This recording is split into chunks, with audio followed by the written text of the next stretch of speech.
Stratified sampling. In statistics, stratified sampling is a method of sampling from a population which can be partitioned into subpopulations. In statistical surveys, when subpopulations within an overall population vary, it could be advantageous to sample each subpopulation, stratum, independently. Stratification is the process of dividing members of the population into homogeneous subgroups before sampling. The strata should define a partition of the population. That is, it should be collectively exhaustive and mutually exclusive. Every element in the population must be assigned to one and only one stratum. Then simple random sampling or systematic sampling is applied within each stratum. The objective is to improve the precision of the sample by reducing sampling error. It can produce a weighted mean that has less variability than the arithmetic mean of a simple random sample of the population. In computational statistics, stratified sampling is a method of variance reduction when Monte Carlo methods are used to estimate population statistics from a known population. Assume that we need to estimate the average number of votes for each candidate in an election. Assume that a country has 3 towns. Town A has 1 million factory workers, Town B has 2 million office workers and Town C has 3 million retirees. We can choose to get a random sample of size 60 over the entire population, but there is some chance that the resulting random sample is poorly balanced across these towns and hence is biased, causing a significant error in estimation.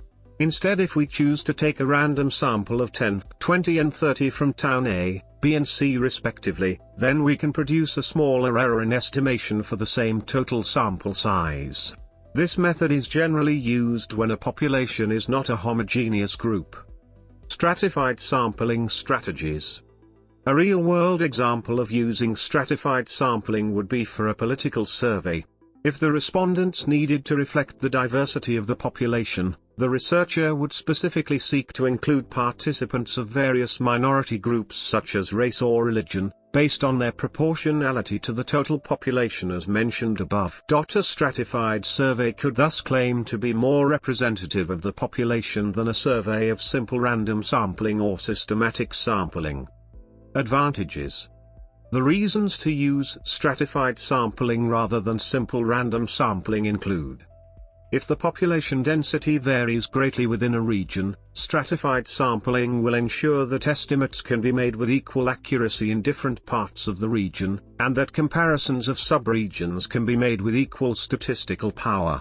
For example, in Ontario, a survey taken throughout the province might use a larger sampling fraction in the less populated north, since the disparity in population between north and south is so great that a sampling fraction based on the provincial sample as a whole might result in the collection of only a handful of data from the north.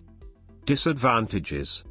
Stratified sampling is not useful when the population cannot be exhaustively partitioned into disjoint subgroups.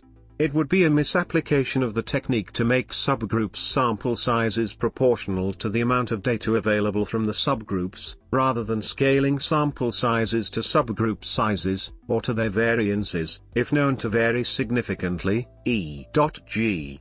by means of an F-test.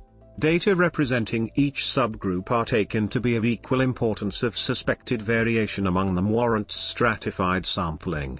If subgroup variances differ significantly and the data needs to be stratified by variance, it is not possible to simultaneously make each subgroup sample size proportional to subgroup size within the total population.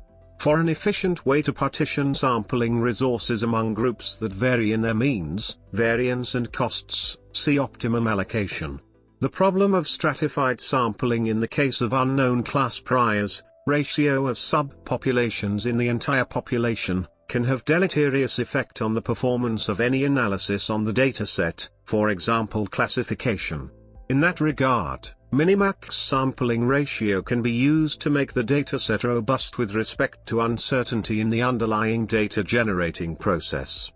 Combining substrata to ensure adequate numbers can lead to Simpson's paradox, where trends that actually exist in different groups of data disappear or even reverse when the groups are combined. Mean and standard error.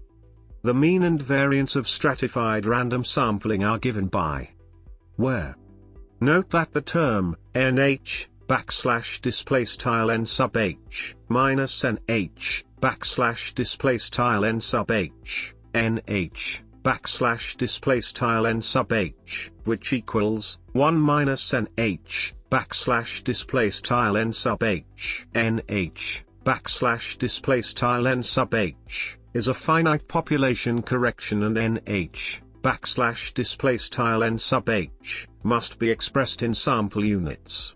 Foregoing the finite population correction gives whether wh display style w sub h equals nh display style n sub h n display style n is the population weight of stratum h display style h. Sample size allocation. For proportional allocation strategy, the size of the sample in each stratum is taken in proportion to the size of the stratum. Suppose that in a company there are the following staff, and we are asked to take a sample of 40 staff, stratified according to the above categories.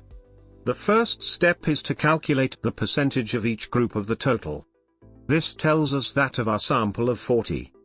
Another easy way without having to calculate the percentage is to multiply each group size by the sample size and divide by the total population size of entire staff.